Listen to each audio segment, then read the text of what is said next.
From Josiane, I believe it's pronounced. Recently, I found out that my son-in-law is the grandson of an SS officer who was in a concentration camp. Wow. He said, my son-in-law says that he was a good Nazi who escaped to South America and had a daughter raised by a Brazilian family. I grew up in post-war Belgium and heard all the stories of horror inflicted by the Nazis. There were no good Nazis, especially in the camps. That's absolutely true.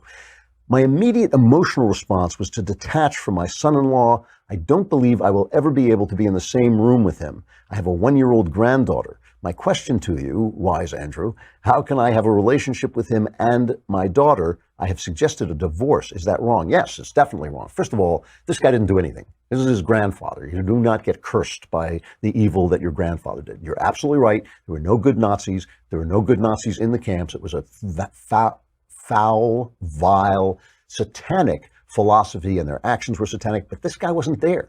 He didn't do this. He can't help who his grandfather was. Now, he was obviously told, like, Elizabeth Warren, he was told this family lore that there was some such a thing as a good Nazi.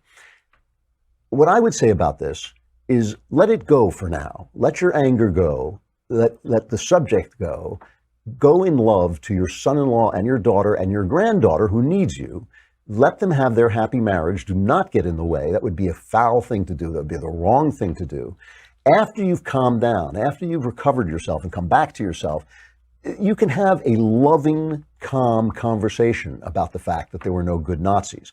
You don't have to get him, he doesn't have to curse his grandfather. You don't need to get him to that place, but you can express that to him. But I would not do it even for a year. I would just wait until you've got your senses back, because it's not right to blame. He could be the son of a Nazi. It would still not be right. You judge him on his philosophy, on what he does. Now, if you find that, in fact, he's an anti-Semite or he's hateful in some way, that's a different story, but that's not what you've told me. What you've told me is just that his grandfather did something and that he has been told ways of dismissing it. He may not know anything about the Holocaust. He may not know anything about World War II.